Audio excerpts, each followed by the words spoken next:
最常见的咳嗽却有最多的误区，最简单的咳嗽却有最复杂的原因。我们真想不到说啊，这咳嗽有可能是便秘引起来的。中医专家为您缓解咳嗽出妙招，敬请收看。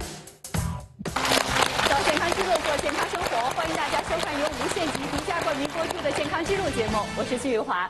您看啊，咱们通常在咳嗽的时候呢，会用到各种各样的食疗方啊，甚至还会上一些小的中药材，比如说常用的叫川贝，你用过吗？我倒是没用过川贝，但是我吃过一味成药叫川贝枇杷露。用过挺多的，有什么川贝枇杷糖浆啊，什么蛇胆川贝叶，反正就像那口服液似的，拿那个小吸管一插，一天好像吃2支吧，每次1支。对。那你知道这个川贝到底是一个什么东西吗？贝类，是吗？我觉得不是，我觉得是一个植物的种子，或者是果实里面那个核。没见过，还真是哈。你看很多人呢，虽然是生活当中用过川贝，但确实咱没见过那个川贝它到底是什么样的，这到底是一什么东西呢？先请出专家，让他给您拿上来看一看啊！掌声欢迎来自于北京中医医院的王玉光教授，欢迎王教授。您好，王教授，欢迎您。您带这个叫川贝来了吗？这个就是吗？对，有点比1米再小一点儿。是吧？是这个东西。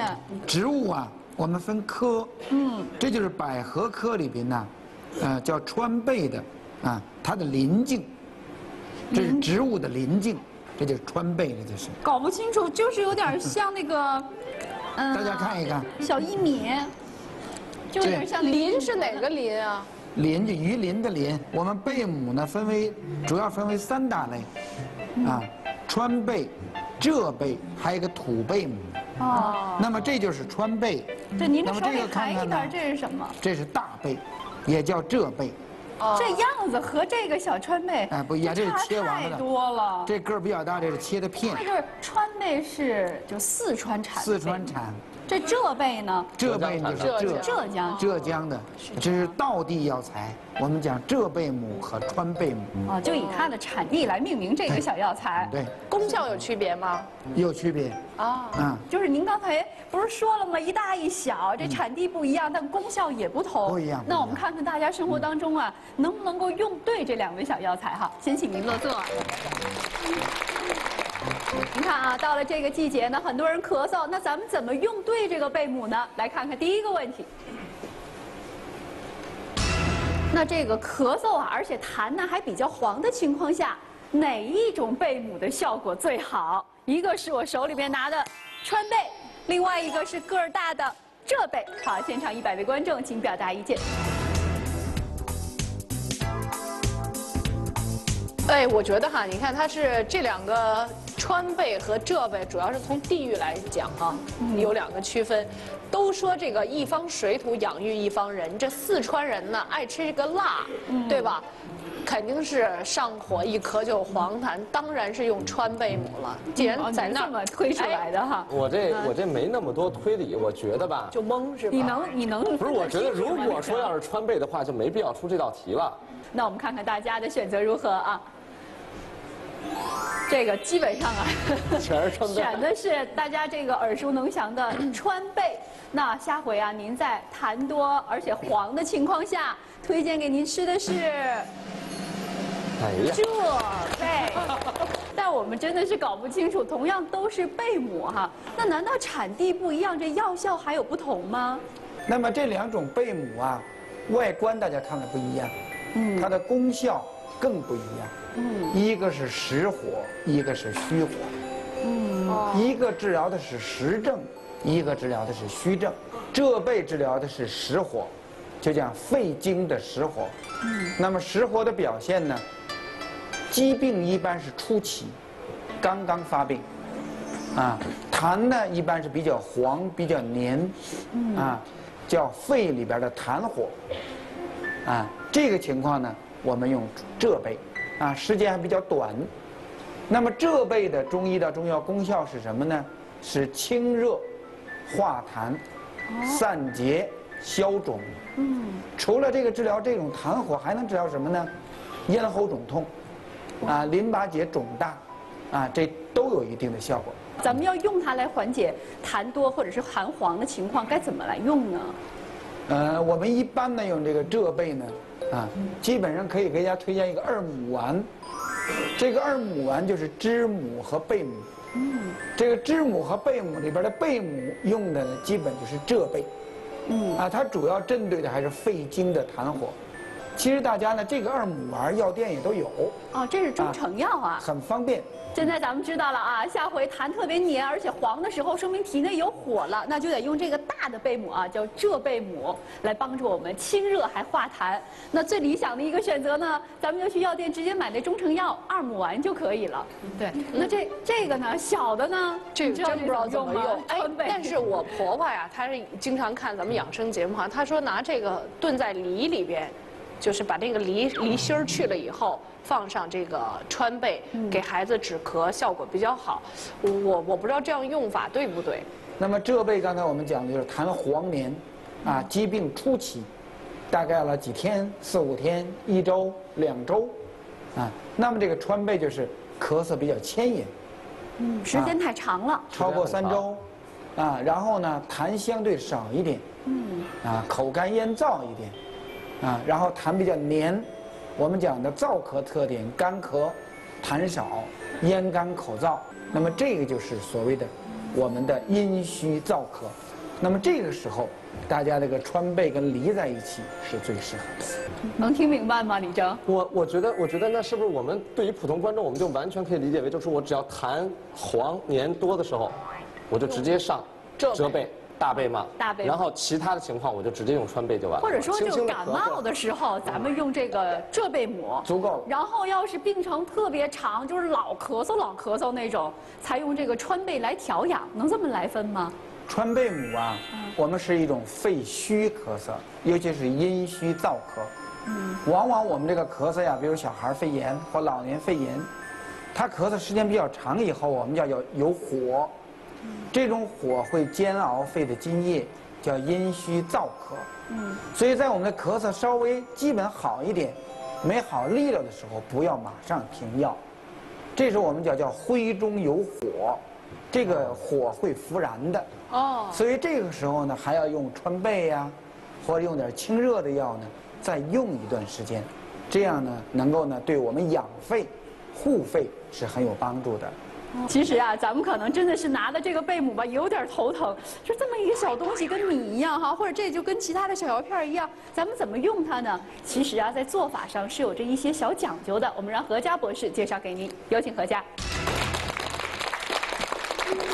好的，小季，那今天啊，我就教给大家用这个川贝来炖雪梨啊。怎么炖呢？不是放到一锅这样煮，不是的，其实非常简单。我们准备这样一个成熟的这个鸭梨或者是雪梨都可以。然后呢，把它的这个大概上面的1/4到1/3这个位置，给它横断切开，好，然后呢，我们再选择大约2粒左右的贝母，大家看一看，我们选2粒1粒，2粒，然后呢，选择这个贝母之后我们要稍微的把它拍一拍，把它拍碎，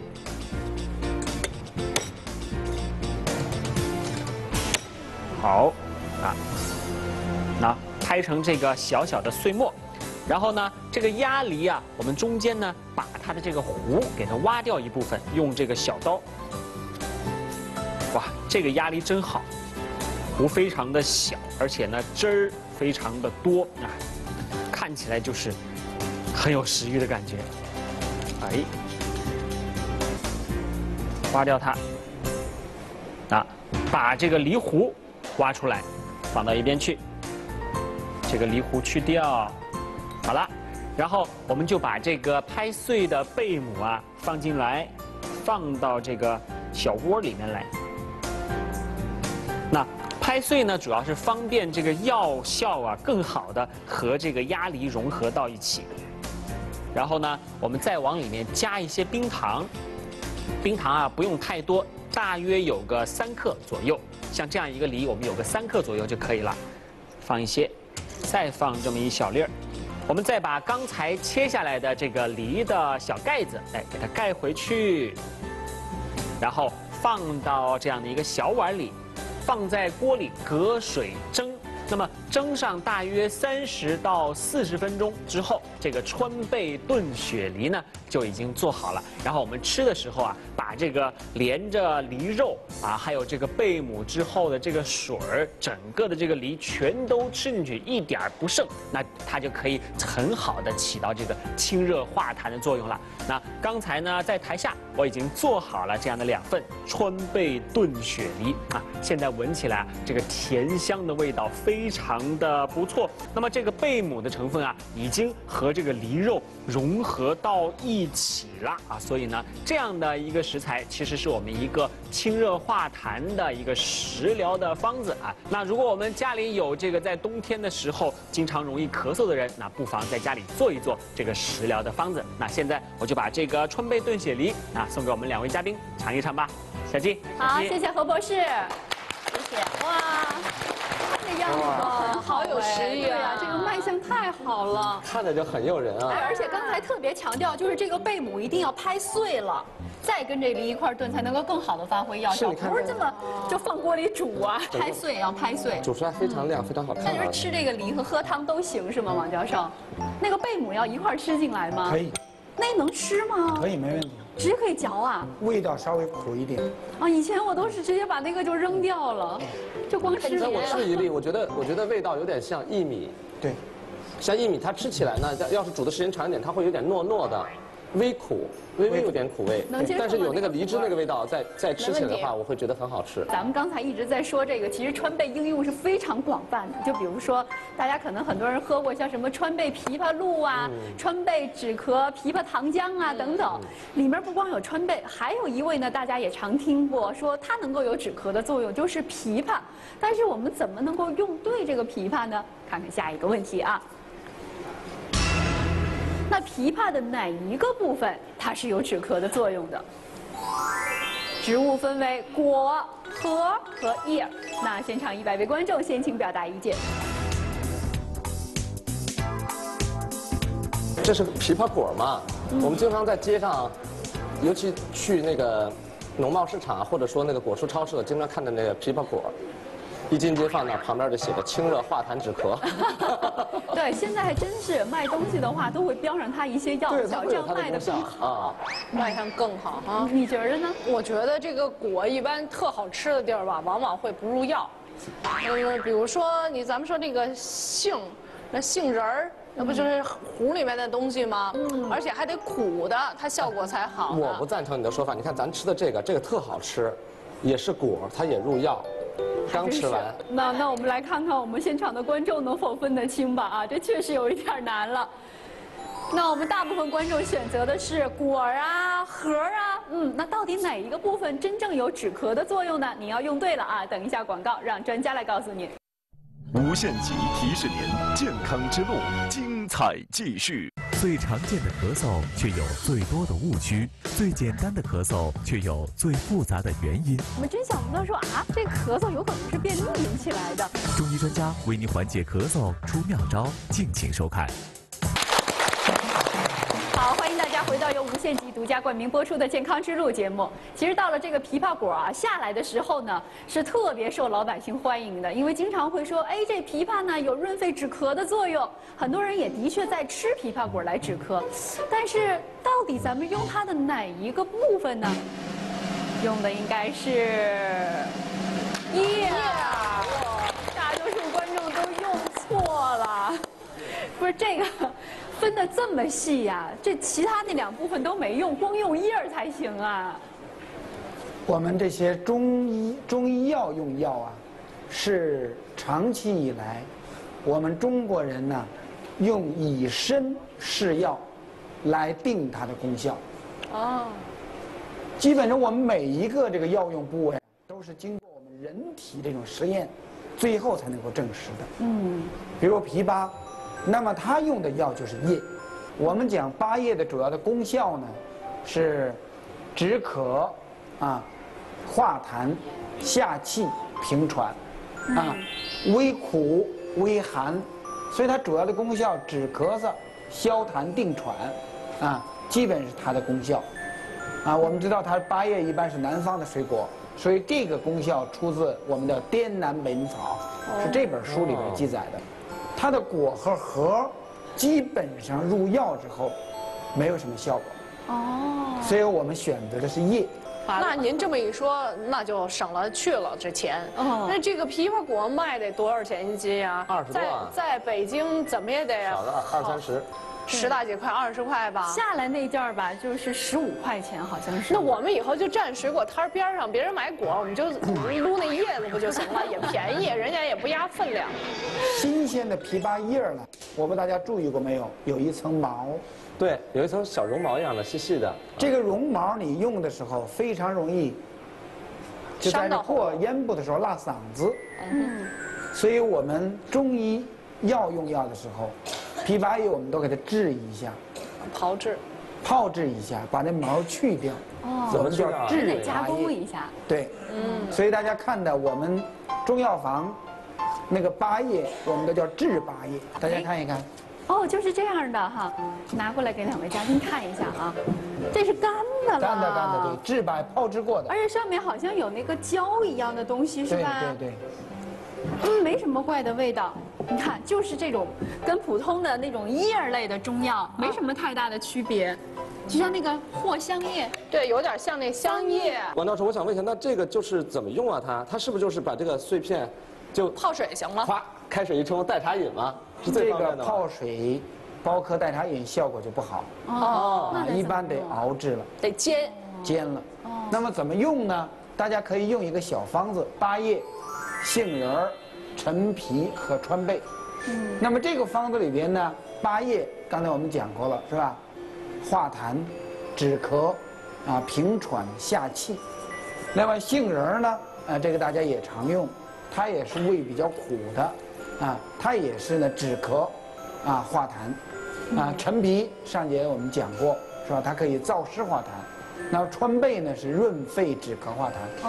那么这个方子基本上也适合于时间偏长的咳嗽，包括我们市场上卖的所谓的蛇胆枇杷露川贝枇杷露带露字的，大家以后也可以记住哈，就带露字的，基本上这个咳嗽时间偏长了。它一般情况下有燥的成分在里边，包括这个露包括这个膏这之类的，一般治疗是咳嗽比较长的，比较虚的，我们一般用膏剂来用露剂呢来润肺，来补肺，大家记住这个概念，选药的时候可能更方便一些。其实实在搞不清楚，咱们就最好到中医师那里去让中医师帮助您来调整。而且有的时候吧，咱真的是面临着那个一大堆的药选择的时候，我们就是蒙头转向的。那咱们看看下一个问题，帮您明确一下。那咳嗽痰多的时候，我们不推荐您吃哪一种药呢？是甘草片、蛇胆川贝叶还是双黄连呢？现场100位观众，请表达意见。其实我都用过，这个算这种常见药吗？吃过甘草片儿，蛇胆川贝没吃过。经常吃这个，经常。对，甘草片儿吃过，双黄连感冒的时候吃，咳嗽的时候没吃过。反正你吃的比较多的是甘草片儿，对，你是3样都吃过，我都吃过。所以搞不清楚痰多的时候不推荐也就不建议大家要吃哪一种。我们看看观众们的选择大多数观众选择的是蛇胆川贝叶和双黄连。这个为什么选择哪位观众选择的是双黄连？请举手示意我。因为我一咳嗽什么就吃甘草片，一般不吃什么叶。不吃什么叶？为什么不吃什么叶呢？不方便，我老说这片搁嘴里就可以了。更方便一些，你觉得对啊。那咱们来看看，真的要是您痰特别多的时候中医建议您最好不吃哪一种药呢？答案是甘草片儿。这还是大家吃的最多的一种药。对呀，这甘草片真的是效果特别好。那么复方甘草片呢，它里边一个主要的成分呢是镇咳药。那么所以大家一定要记住，痰比较多的时候，一定要慎用镇咳药。这镇咳药怎么不行呢？不就是为了止咳吗？我们这个咳嗽首先明确，任何哪种咳嗽都是人体的一种防御反应。只要你这个咳嗽不厉害，是轻度的，根本不需要用镇咳药。除非你这个咳嗽特别厉害，严重影响了你的生活和工作，这个时候适当的用镇咳药。那么这种镇咳对于痰多的时候，尤其要慎用或禁用。那用了会怎么样啊？比如我有一个病人，60、70岁了，是一个慢支，经常的一到冬天呢就咳嗽，痰还比较多，而且痰量相当的多。那么他就吃这个镇咳药，而且量呢，因为他咳得比较厉害，用的比较大，结果咳嗽止住了，但是痰出不来了。痰出不来以后就明显的憋喘，就相当于本来咱是想通过咳嗽这力量把痰给排出来，您好嘛，您不让他咳嗽了，那痰可不就出不来了吗？这甘草片里边含的一个主要成分就是可待因。这个可待因呢，大概它也相当于是一种吗啡的大概1/10的作用。它就是一种镇咳。那么这种镇咳除了这个把我们这个正常的生理的或者病理的这个咳嗽反射抑制以外，还有一个最大的问题，它具有成瘾性。时间越长，大家我不知道吃过甘草片没有，那么它就要加量，不停的加量，然后它的效果会逐渐的下降。所以这个可待因在国外作为一个镇咳药的成分来讲和药物来讲已经禁用了。真的现在我们大家一定要去买这个咳嗽药的时候，认认真真读一读，它的药物的说明书，里边有没有可待因这个成分，如果有可待因这个成分，推荐大家尽量不用这类药物。王教授，我有一个问题您刚才这样一描述，我似乎感觉这个甘草片是一个西药。因为在我的印象当中，还有周围很多朋友都认为它是一个中药认为它很安全。到底它是中药还是西药呢？那么这个单纯说呢，它是一个是中药跟西药它合成的，甘草里边的某些的作用，某些甘草里边的成分和西药的几种成分在一起一个复合制剂。就不是单纯的这种中药了。咱以前可能对这些药还真的是了解的不多但是要说到自己咳嗽引起的原因，我觉得这个大家多多少少是清楚的。李哲，你通常什么情况下会咳嗽？我比如说我会感冒天冷了，受到刺激了，或者说，比如说你在比较热的地方，一冷一热交替的温差比较大，你即使不感冒，你的喉咙也会突然受到刺激，冷空气刺激会发痒嘛，呼吸道也会咳嗽。对，碰到烟熏了，比如说你碰到哪儿正在烧这个草，然后突然那个烟特别大，你一下呛到了，你会咳嗽不止，那时候咳的眼泪可能都出来了。对，你们家呢，通常什么情况下咳嗽会可能性大一点？现在呢，就是因为孩子小嘛，他出现这些状况的情况比较多。小孩呢，我特别有一个感觉就是这个孩子不能吃多了，一吃的顶着了积食的时候呢，特别容易出现这个咳嗽。咱们再问问观众，除了刚才2位提到像感冒或者是吃的太多了、积食了有可能会引起咳嗽。通常什么情况下您也会咳嗽？我这吃那个降压药的时候，干咳。有时候是那个过敏，有时候烟和就是抽烟的人也不行，还有一些像那个花粉。有时候像那个有鲜花，这不行。我抽烟咳嗽，有时候着点凉烧点凉气儿也咳嗽。您是抽烟咳嗽，我们84号观众是闻了那烟味儿咳嗽。看来大家还引起咳嗽的原因挺多的那咱们一一给大家稍微解释一下，这些是不是引起咳嗽的非常普遍的原因？刚才大家讲的都是咳嗽的一些病因。那我们咳嗽大概涉及到200多种疾病。嚯！这么复杂对，咳嗽在我们大医院的门诊不管是呼吸科别的科，在整体的门诊量里边，咳嗽的门诊量是最大的。那么咳嗽涉及到200多种疾病，那么主要什么疾病或者什么病因会导致咳嗽呢？第一个最简单，感冒。感冒大家都会咳嗽。第二，肺炎也会咳嗽吧？大概还有10%到15%。原因找不到这个找不到的我们叫不明原因的慢性咳嗽，现在在临床中也特别多见。那我们中医在2000年前，就《黄帝内经》时代，它有一句话，我觉得现在呢经常被人引用，叫五脏六腑皆令人咳，非独肺也。什么意思呢？就是咳嗽不光是肺的病，其他的脏腑、其他的五脏六腑跟咳嗽都有关系，甚至会成为咳嗽的主要原因。比如说呢，您见过有什么特别特殊的病人吗？咳嗽跟我们的情绪有直接关系的，一个女性的40、50岁，最近呢工作特别忙，然后感冒之后大概牵延了3、4个月，咳嗽也不好，每天晚上睡不着觉，而且基本是以干咳为主，有一点点痰，那个痰呢就卡在嗓子这儿出不来，然后嗓子这儿堵，胸闷，烦，双胁胀得厉害，吃不下饭去，一咳嗽浑身冒汗，然后口特别苦，然后这种情况下基本就用的清肝火的方子。那么几副药之后呢，随着这种肝火下去，它这种烦也没了，胁痛也没了，那咳嗽自然就好了。那我们中医讲叫健咳修治咳，健痰修治痰，目的是要找它的病因，找它的病机。就是说那种特别容易发脾气的人，他一生气，然后自己还愿意咳嗽是吗？这个实在是，这有什么关系呢？怎么脾气大呀？脾气不好就爱咳嗽。咳了半天。其实我们不是说又发火而咳嗽，而是他咳嗽的时候伴有肝火的症状。大家反过来理解。不是由于呢我们这个肝有病了，又上火了咳嗽，而是他发病的时候，它伴随的有我们肝火的症状。你看吧，其实也就对应着，要是脾气特别不好经常爱发火，同时还总咳嗽，这可能就要调调肝了，是这意思哈？对。那这时候咱们得又咳，又得止咳，又得调肝，有什么好的东西呢？我们倒推荐一个药，叫芦荟。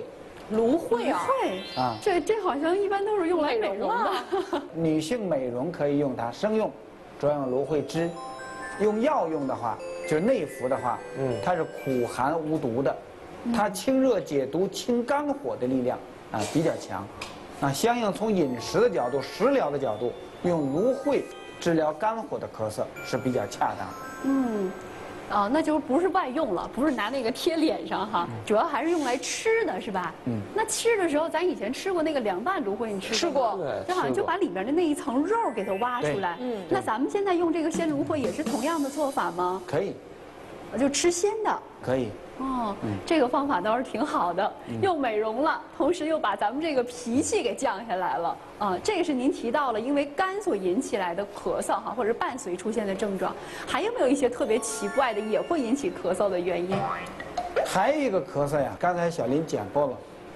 其实我们老人一小孩有一个特殊的一个症状和症候，就是我们的便秘，就大肠的传导功能失职。它有一种特殊的咳嗽，我们往往把它叫大肠咳。这个好像可能很多观众就不见得理解了。咳嗽是上半截的事儿，那便秘是下半段的事儿，这哪儿都不挨哪儿的，怎么这两者之间也有关系？中医理论认为肺和大肠都是阳明经，肺是手太阴肺经，那么这个大肠是阳明经，那么这个肺与大肠一个是太阴，一个是阳明，它互为表里。